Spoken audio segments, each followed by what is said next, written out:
Hey everybody, KC here.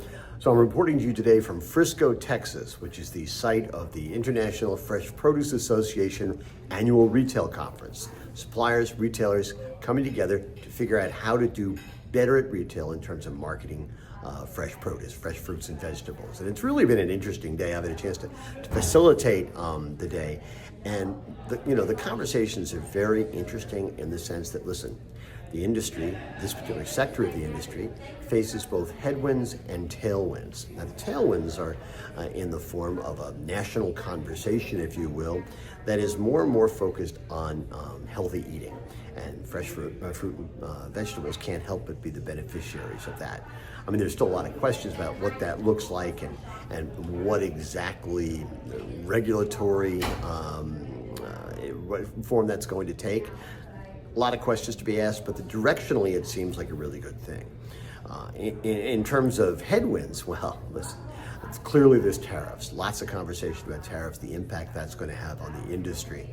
But the bottom line is there's a lot of opportunity here. And there does seem to be an agreement that if, this is hardly a news story, but it's really still really important, that if retailers put as much marketing hustle behind fresh foods, especially fresh produce, that tends to be put behind things like, cookies, cereal, packaged goods, well, it would be a very, very different world. It would be a very, very different industry.